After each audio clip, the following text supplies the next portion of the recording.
Hello ಸ್ನೇಹಿತರೆ, ಸಪ್ತಪದಿ ಧಾರಾವಾಹಿಯ ಇಂದಿನ ಸಂಚಿಕೆಯಲ್ಲಿ ನೋಡುವುದಾದರೆ ಇನ್ನು ಕಾವ್ಯ ರಾಜ್ ಅವ್ರ ಗಾಡಿ ಕೆಟ್ಟೋಗಿರುತ್ತೆ. ಇನ್ನು ರಾಜ್ ಅದನ್ನು ಸರಿ ಮಾಡ್ತಾ ಇರ್ತಾನೆ. ಇನ್ನು ಕಾವ್ಯ ನೋಡಿದ್ರೆ ಮೌನವಾಗಿ ಅಲ್ಲೇ ನಿಂತಿರ್ತಾಳೆ. ಇನ್ನು ಈ ಕಡೆ ನೋಡಿದ್ರೆ ಇನ್ನು ಕಾರ್ ರೆಡಿಯಾಗಿರುತ್ತೆ. ಸರಿ ಅಂತ ಹೊರಡ್ತಾ ಇರ್ತಾರೆ ಕಾವ್ಯ ಮತ್ತು ರಾಜ್. ಅದೇ ದಾರಿಯಲ್ಲಿ ಮಾಯನ್ನ ಹಟ್ಟಾಡಿಸ್ಕೊಂಡು ರೌಡಿಗಳು ಓಡಿ ಬರ್ತಾ ಇರ್ತಾರೆ. ಮಾಯಾ ಓಡಿ ಬರ್ತಾ ಇರ್ತಾಳೆ.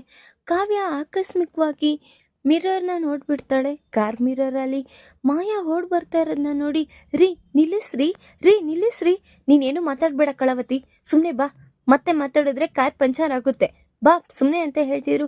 ರೀ, ನಾನು ಹೇಳೋದನ್ನ ಕೇಳಿಸ್ಕೊಳ್ರಿ, ಮಾಯಾ ರೀ. ಹಾಂ, ಏನು ಹೇಳ್ತಿದ್ಯಾ ನೀನು? ರೀ, ಮಾಯಾ ಓಡ್ ಬರ್ತಿದ್ದಾಳೆ ಅಂತ ಹೇಳ್ತಾ ಇರ್ತಾಳೆ. ಹಾಂ, ಮಾಯಾನ ನೋಡ್ರಿ, ನೀವೇ ಬೇಕಂದ್ರೆ ಅಂತ ಹೇಳ್ತಾ ಇದ್ದಂಗೆ, ಓ ಇವಳೇನಾ ಮಾಯಾ ಅಂತ ಅವನು ಸಹ ಇನ್ನಿಬ್ರು ಕಾರಿಂದ ಇಳಿತಾರೆ.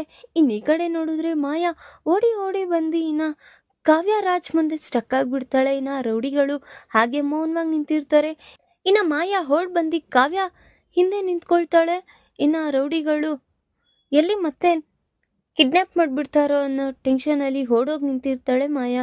ಇನ್ನು ಈ ಕಡೆ ಇನ್ನು ರೌಡಿಗಳು, ಅಯ್ಯೋ ಬೇಡ ಕಣೋ ನಡೆಯೋ, ಈಗ ಏನಾದರೂ ಮತ್ತೆ ನಾವು ಹೆದರ್ಕೊಂಡ್ರೆ ಇದ್ರ ಹಿಂದೆ ನಾಗವೇಣಿಯವ್ರು ಇದ್ದಾರೆ ಅಂತ ಇವ್ರು ನಿಜ ಬಾಯಿ ಬಿಡ್ಸೋವರೆಗೂ ಸುಮ್ಮನೆ ಇರಲ್ಲ, ಹೊರಡೋದೇ ಬೆಟರು ಅಂತ ಆ ರೌಡಿಗಳು ಅಲ್ಲಿಂದ ಹೊರಟೋಗ್ತಾರೆ. ಇನ್ನು ಈ ಕಡೆ ನೋಡಿದ್ರೆ ಮಾಯಾ ಕಾವ್ಯನ ನೋಡಿ ಮತ್ತೆ ಬೆಚ್ಚಬಿದ್ದು ಇನ್ನು ತಲೆ ಸುತ್ತೋ ಥರ ಬೀಡ್ತಾ ಇರ್ತಾಳೆ. ಅಟ್ ಎ ಟೈಮ್ಗೆ ಕಾವ್ಯ ಪಟಾರ್ ಅಂತ ಕಪಾಳಿ ಕೊಡಿತಾಳೆ.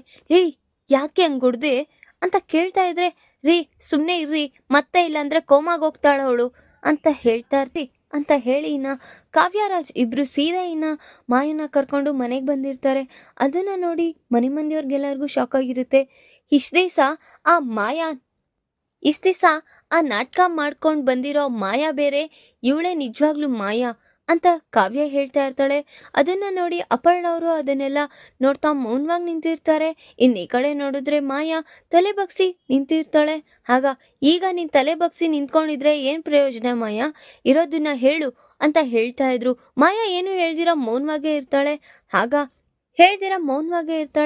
ಆ ವಿಚಾರನೆಲ್ಲ ಕೇಳಿಸ್ಕೊಳ್ತಾ ಸುಭಾಷ್ ಅವರು, ಅಪರ್ಣ ಅವರು ಮತ್ತೆ ಸ್ವರಾಜ್ ಅವ್ರ ಅಜ್ಜಿ ಅವರೆಲ್ಲರೂ ಹಾಗೆ ನೋಡ್ತಾ ನಿಂತಿರ್ತಾರೆ. ಇನ್ನು ಈ ಕಡೆ ನೋಡಿದ್ರೆ ಕಾವ್ಯ, ಇನ್ನು ನೀನು ಸುಮ್ಮನೆ ಮೌನವಾಗಿದ್ರೆ ಸರಿ ಹೋಗಲ್ಲ ಮಾಯಾ, ಏನಿದೆಯೋ ಅದನ್ನ ನಿಜ ಒಪ್ಕೋ ಅಂತ ಹೇಳ್ತಾ ಇರ್ತಾರೆ. ಹೋ, ಮತ್ತೆ ಏನ್ ನೀನು ಎದುರಿಸ್ತಾ ಇದ್ಯಾ ಅವಳಿಗೆ? ಹಾ, ಏನ್ ಮಾಡ್ತಾ ಇದೀಯಾ ಕಾವ್ಯ ನೀನು? ಯಾರ್ಯಾರನ್ನೋ ಕರ್ಕೊಬಂದು ಇವಳೇ ಮಾಯಾ, ಇವಳೇ ಏನು ಸಂಬಂಧ ಇಲ್ಲ ಅಂತ ನೀನ್ ಯಾಕೆ ಇಲ್ದೇ ಇರೋ ಊರು ಸಬರಿ ಮಾಡ್ತಾ ಇದ್ಯಾ? ಅಮೌಂಟ್ ಎಷ್ಟು ಕೊಟ್ಬಿಟ್ಟು ಕೊಂಡ್ಕೊ ಬಂದಿದ್ಯಾ ಇವಳನ್ನ? ಮತ್ತೆ ಇವಳು ಸುಳ್ಮಾಯ ಅಂತ ನಮಗೆ ಗೊತ್ತಿಲ್ಲ ಅನ್ಕೊಂಡಿದ್ಯಾ? ಹೇಗೋ ಈಗ ನಮ್ಮ ಅತ್ತಿಗೆಗೆ ಸ್ಟ್ರೋಕ್ ಇಂದ ಏನೋ ದೇವ್ರಿಂದ ದಯದಿಂದ ಬರ್ತ್ಕೊಂಡಿದ್ದಾರೆ, ಮತ್ತೆ ನೀವು ಈ ರೀತಿ ಮಾಡ್ತಾ ಇದ್ದೀರಲ್ಲ ಅಂತ ಹೇಳ್ತಿದ್ರೆ, ನಾಗವೇಣಿ ಅವ್ರೆ ಸ್ವಲ್ಪ ನಾನು ಹೇಳೋ ಗಂಟ ಪೂರ್ತಿ ನಿಂತ್ಕೊಳ್ತೀರಾ? ನಿಮಗಿಲ್ಲ ಅಂದ್ರೆ ಸ್ಟ್ರೋಕ್ ಬರ್ಸ್ಬೇಕಾಗುತ್ತೆ.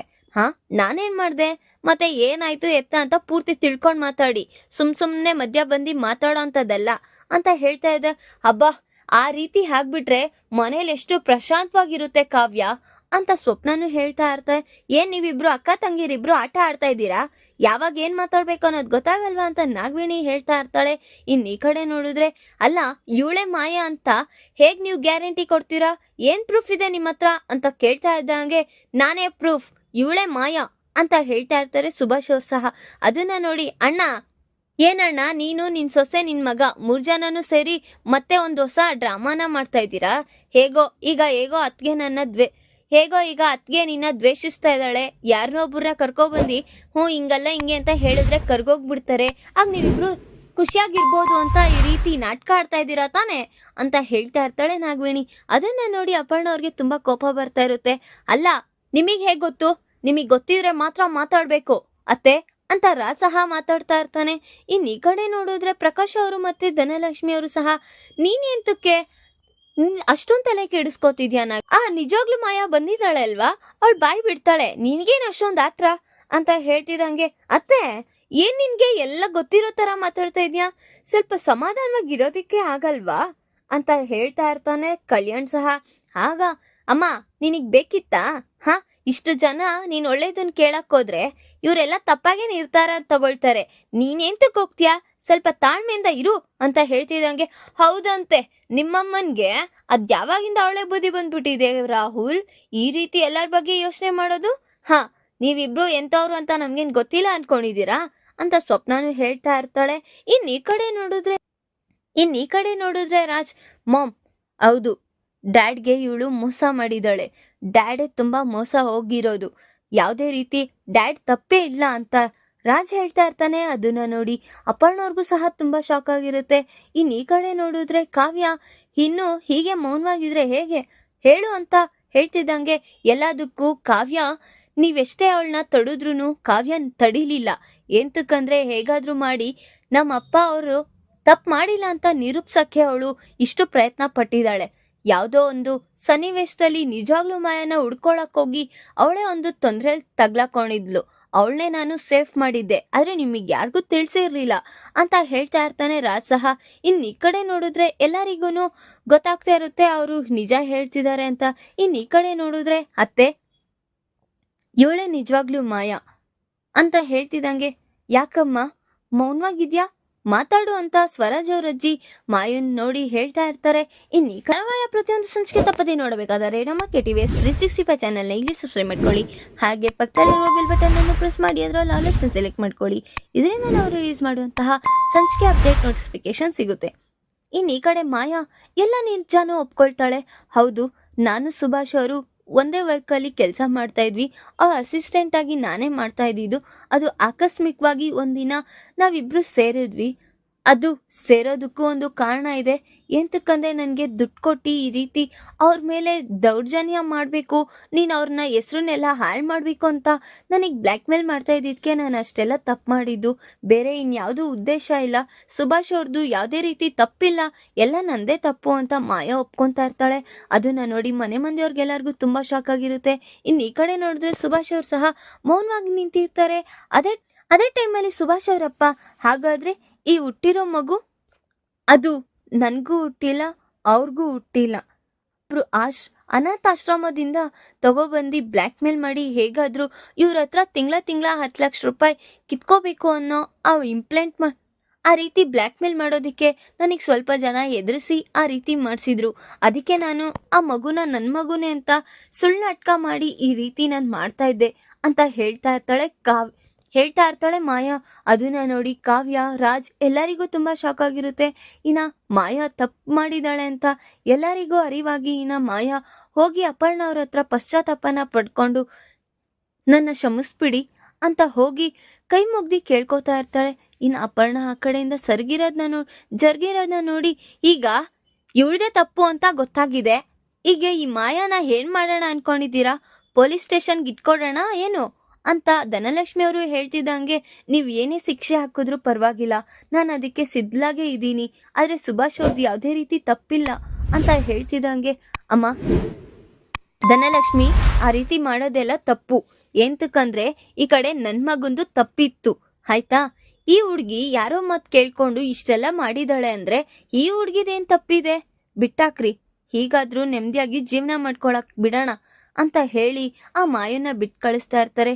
ಇನ್ನ ಈ ಕಡೆ ಇನ್ನ ಸ್ವರಾಜ್ ಅವರ ಅಪ್ಪ, ಇನ್ನ ಈ ಮನೆಗೆ ಯಾರೋ ಕಳಂಕ ತರಬೇಕು ಅಂತ ನೀನ್ ಇಷ್ಟು ಹಾವಿನ ತರ ಬಳಸ್ಕೊಂಡು ನಮ್ಮ ಮನೆ ಮೇಲೆ ದ್ವೇಷನ ಸಾತ್ಸಕ್ ಮಾಡಿದ್ದಾರೆ, ಇನ್ಮೇಲಾದ್ರೂ ಕರೆಕ್ಟ್ ಆಗಿರಮ್ಮ ಹೋಗು ಅಂತ ಹೇಳ್ತಿದ್ದಂಗೆ, ಇನ್ನ ನಾನು ಯಾವುದೇ ಕಾರಣಕ್ಕೂ ನಿಮ್ಮ ಮನೆ ವಸ್ಲುನ ನಾನು ತುಳಿಯಲ್ಲ, ನಾನು ಯಾವುದೇ ರೀತಿ ತಪ್ಪು ಮಾಡಕ್ ಹೋಗಲ್ಲ ಅಂತ ಮತ್ತೆ ಕ್ಷಮೆನ ಕೇಳಿ ಅಲ್ಲಿಂದ ಹೊರಟಿರ್ತಾಳೆ. ಇನ್ನು ಈ ಕಡೆ ನೋಡಿದ್ರೆ ಸ್ವರಾಜ್ ಅವ್ರ ಅಜ್ಜಿ, ಹಬ್ಬ, ನಮ್ಮ ಮನೆಗೆ ಅಂಟ್ಕೊಂಡಿದ್ ಮಾಯಾ ಅನ್ನೋ ಕಳಂಕ ಇವತ್ತಿಗೆ ಮುಗೀತು. ಅಪರ್ಣ, ಈಗ ಗೊತ್ತಾಯ್ತಾ ನಿನ್ ಗಂಡ ಯಾವುದೇ ರೀತಿ ತಪ್ಪು ಮಾಡಿಲ್ಲ ಅಂತ. ಹಾ ಅತ್ತೆ ಅಂತ ಹೇಳ್ತಿದ್ದಂಗೆ ಇನ್ನ ಮನೆ ಮಂದಿಯವ್ರಿಗೆಲ್ಲರಿಗೂ ತುಂಬಾ ಖುಷಿಯಾಗಿರುತ್ತೆ. ಇನ್ನು ಈ ಕಡೆ ನೋಡಿದ್ರೆ ಅವರಿಬ್ರು ಖುಷಿಯಾಗಿರೋದನ್ನ ನೋಡಿ ಕಾವ್ಯ, ರಾಜ್ ಸಹ ಖುಷಿ ಪಡ್ತಾ ಇರ್ತಾರೆ. ಇನ್ನ ಎಲ್ಲರೂ ಮನೆ ಮಂದಿಯವರೆಲ್ಲರೂ ಖುಷಿಯಾಗಿದ್ದಂಗೆ ಇನ್ನು ಈ ಕಡೆ ನೋಡಿದ್ರೆ ನಾಗವೇಣಿ ಮತ್ತೆ ಏನಾದ್ರೂ ಬೆಂಕಿ ಹಚ್ಬೇಕಲ್ಲ ಅಂತ ಇಲ್ಲಿ ಎಲ್ಲರೂ ಖುಷಿಯಾಗಿದ್ಬಿಟ್ರೆ ಏನ್ ಸರಿ ಆಗೋಗುತ್ತೆ. ಈ ಮಗುನ ಏನ್ ಮಾಡ್ತೀರಾ, ಸ್ವಲ್ಪ ದಿವಸ ರಾಜ್ ಮಗ ಅನ್ಕೊಂಡ್ರಿ, ರಾಜ್ ಮಗ ಅಲ್ದಿರಾ ಈಗ ನಮ್ಮ ಅಣ್ಣನ್ ಮಗ ಅಂತ ಅನ್ಕೊಂಡ್ರಿ, ಈಗ ಇದು ಅನಾಥಾಶ್ರಮದಿಂದ ಕರ್ಕೊ ಬಂದಿದ್ದಾಳೆ ಅಂತ ಅವಳು ನಿಜ ಹೇಳೋದ್ಲು. ಈಗ ಏನ್ ಮಾಡ್ಬೇಕು ಅನ್ಕೊಂಡಿದ್ದೀರಾ ಮಗುನ, ಅದನ್ನ ಯೋಚನೆ ಮಾಡಿ ಅಂತ ಹೇಳ್ತಿದ್ದಂಗೆ ಮತ್ತೆ ಎಲ್ಲರಿಗೂ ಅಯೋಮಯದಲ್ಲಿ ಮತ್ತೆ ಏನಪ್ಪ ಮಾಡೋದು ಅಂತ ತುಂಬಾ ಯೋಚನೆ ಮಾಡ್ತಾ ಇರ್ತಾರೆ. ಏನಪ್ಪ ಮಾಡೋದು ಅಂತ ಕಾವ್ಯ ಮತ್ತೆ ರಾಜ್ ಸಹ ತುಂಬಾ ಯೋಚನೆ ಮಾಡ್ತಾ ಇರ್ತಾರೆ. ಇನ್ ಈ ಕಡೆ ನೋಡಿದ್ರೆ ಕಾವ್ಯ, ನಾನು ಈ ಮನೆಗೆ ಸೊಸೆಯಾಗಿ ಬಂದಾಗಿಂದ ನಾನು ಯಾರ ಹತ್ರನೂ ಏನು ಕೇಳಿಲ್ಲ. ಹಾಗಾಗಿ ನಾನು ಈ ಮಗುನ ನಾನೇ ಬೆಳೆಸ್ತೀನಿ ಅಂತ ಹೇಳ್ತಾ ಇದ್ದನ್ನ ನೋಡಿ ರಾಜ್ಗೆ ಮತ್ತೆ ಅಪರ್ಣವ್ರಿಗೂ ಸಹ ತುಂಬಾ ಶಾಕ್ ಆಗಿರುತ್ತೆ. ಇನ್ ಈ ಕಡೆ ನೋಡಿದ್ರೆ, ಏನೇ ಮಾತಾಡ್ತಾ ಇದ್ಯಾ ನೀನು? ನಿನ್ಗೇನಾದ್ರೂ ಸ್ವಲ್ಪ ಆದ್ರೂ ಬುದ್ಧಿ ಇದ್ಯಾ? ಇಷ್ಟೊತ್ತು ನಡೆದಿದ್ದು ಈ ಮಗುವಿಂದಾನೇ ಇಷ್ಟು ಚೆಲ್ಲಾಪಿಲ್ಲಿ ಈ ಮಾಯಾ ಅನ್ನೋ ಎಲ್ಲರೂ ಬಂದಿದ್ದು. ಮತ್ತೆ ನೀನ್ ಆ ಮಗುನ ಸಾಕ್ತೀನಿ ಅಂತಿದ್ಯಲ್ಲ, ನಿನ್ಗೇನಾದ್ರೂ ತಲೆಗಿಲೆ ಕೆಟ್ಟಿದ್ಯಾ ಅಂತ ಸ್ವಪ್ನ ಹೇಳ್ತಿದ್ದಂಗೆ, ಸ್ವಪ್ನ ಸುಮ್ನೆ ಇರು, ನನಗೂ ಮತ್ತೆ ಕಾವ್ಯಂಗೂ ಇಬ್ರಿಗೂ ಆ ಮಗು ಅಡ್ಜಸ್ಟ್ ಆಗ್ಬಿಟ್ಟಿದೆ. ಅವನು ಒಂದ್ ದಿವಸ ಇಲ್ಲ ಅಂದ್ರೇನೆ ನಮ್ಗೆ ಕೈ ಕಾಲು ಅಲ್ಲಾಡಲ್ಲ. ಎಂತಕ್ಕಂದ್ರೆ ನಾವಿಬ್ರು ಅಷ್ಟು ಅವನ್ಗೆ ಅಟ್ಯಾಚ್ ಆಗ್ಬಿಟ್ಟಿದೀವಿ. ಒಂದ್ ದಿವಸ ಸುಳ್ಳು ಮಾಯನ್ ಕೈ ಕೊಟ್ಟಾಗೆ ನಮಗ್ ನಿದ್ದೆ ಮಾಡಕ್ಕೆ ಆಗ್ಲಿಲ್ಲ. ಅಂತದ್ರಲ್ಲಿ ಇವನ್ನ ಅನಾಥಾಶ್ರಮಕ್ಕೂ ಬಿಡೋದ್ ಬೇಡ. ನನಗ್ ಕಾವ್ಯ ಹೇಳಿದ್ದು ಸರಿ ಅನ್ನಿಸ್ತಿದೆ, ನಾವೇ ಸಾಕೊಳ್ತೀವಿ ಅಂತ ಹೇಳ್ತಾ ಇರ್ತಾನೆ ರಾಜ್ ಸಹ. ಇನ್ ಈ ಕಡೆ ನೋಡಿದ್ರೆ ಅಪರ್ಣ ಅವ್ರೆಲ್ಲಾರು ನೋಡಿ ಅವ್ರು ಮಾತಾಡ್ತಾ ಇರೋದನ್ನ ನೋಡಿ ಅವ್ರಿಗೂ ಸಹ ಖುಷಿ ಆಗ್ತಾ ಇರುತ್ತೆ. ಇನ್ ಈ ಮನೆ ಧರ್ಮಛತ್ರ ಆಗೋಯ್ತಪ್ಪ, ಇನ್ ಏನ್ ಮಾಡ್ತಾರೋ ಏನೋ ಅಂತ ಹೇಳ್ತಿದಂಗೆ, ನಿಮ್ಗೆ ಈ ಮನೆಗ್ ಸೇರ್ದಾಗ ಗೊತ್ತಿರ್ಲಿಲ್ವಾ ಅತ್ತೆ ಈ ಮನೆ ಧರ್ಮಛತ್ರನೋ ಅಲ್ವೋ ಅಂತ? ಈಗೇನು ಸಡನ್ ಆಗಿ ಹೇಳ್ತಾ ಇದ್ದೀರಾ? ಸ್ವಪ್ನ ಸ್ವಲ್ಪ ಕರೆಕ್ಟ್ ಆಗಿ ಮಾತಾಡು ಅಂತ ರಾಹುಲ್ ಹೇಳ್ತಿದಂಗೆ, ನಿನ್ಗೂ ನಿಮ್ಮ ಅಮ್ಮನ್ಗೂ ಏನ್ ಮರ್ಯಾದೆ ಕೊಡ್ಬೇಕು? ನೀವು ಮಾಡೋ ಕೆಲ್ಸಗಳೇನು ಅಂತ ನಮಗ್ ಗೊತ್ತಿಲ್ವಾ ಅಂತ ಸ್ವಪ್ನ ಹೇಳ್ತಾ ಇರ್ತಾಳೆ. ಇನ್ ಈ ಕಡೆ ನೋಡಿದ್ರೆ ಸ್ವರಾಜ್ ಅವ್ರ ಅಜ್ಜಿ, ಹಬ್ಬ ನಿಮ್ಮಿಬ್ಬರನ್ನ ನೋಡಿದ್ರೆ ನನಗ್ ತುಂಬಾ ಖುಷಿ ಆಗ್ತಿದೆ. ಎಂತಕ್ಕಂದ್ರೆ ಈ ವಯಸ್ಸಲ್ಲಿ ನೀವು ಆ ಮಗುನ ಸಾಕ್ತೀನಿ ಅಂತ ಹೇಳ್ತಾ ಇದ್ದೀರಾ. ಯಾರು ಈ ರೀತಿ ನಿರ್ಧಾರ ತಗೊಳ್ಳೋದಿಲ್ಲ. ಇಂಥ ಒಳ್ಳೆ ನಿರ್ಧಾರ ತಗೊಂಡು ನಿಮ್ಮಿಬ್ರಿಗೂ ತುಂಬಾ ಒಳ್ಳೇದೇ ಆಗುತ್ತೆ. ನಿಮ್ಮಿಬ್ಬರನ್ನ ನೋಡಿದ್ರೆ ನನಗ್ ತುಂಬಾ ಖುಷಿ ಆಗ್ತಿದೆ ಅಂತ ಸ್ವರಾಜ್ ಅವ್ರ ಅಜ್ಜಿ ಹೇಳ್ತಾ ಇರ್ತಾರೆ. ಈ ಮನೆಗೆ ಯಾವುದೇ ಕಳಂಕ ಇಲ್ಲ ಅಂತ ನೆಮ್ಮದಿಯಾಗಿ ಸುಖವಾಗಿ ಜೀವನ ಸಾಕ್ತಾ ಇದೆ. ಈಗ ನಾಗವೇಣಿ ಆ ಮನೆಗೆ ಏನಾದ್ರೂ ಕಳಂಕ ತರ್ತಾಳ? ಇನ್ ಈ ಕಡೆ ನೋಡಿದ್ರೆ ಅನಾಮಿಕಂದೆ ತಪ್ಪಿದೆ ಅಂತ ಕಲ್ಯಾಣ್ ಊಹೆ ಮಾಡ್ತಾ ಇದ್ದಾನೆ ಅಪ್ಪು ವಿಚಾರದಿಂದ. ಮತ್ತೆ ಅದರಿಂದ ಏನಾದ್ರೂ ಮನೆಯಲ್ಲಿ ಗೊಂದಲಗಳು ಸೃಷ್ಟಿ ಆಗುತ್ತಾ ಅನ್ನೋದನ್ನ ಮುಂದಿನ ಬಗ್ಗೆ ತಿಳಿಸ್ಕೊಡ್ತೀನಿ. ಈ ವಿಡಿಯೋ ಇಷ್ಟ ಆದರೆ ಲೈಕ್ ಮಾಡಿ, ನಿಮ್ಮ ಫ್ರೆಂಡ್ಸ್ ಹಾಗೆ ನಿಮ್ಮ ರಿಲೇಟಿವ್ಸ್ಗೂ ಶೇರ್ ಮಾಡಿ ಅಂಡ್ ಕಮೆಂಟ್ ಮಾಡಿ. Thanks for watching.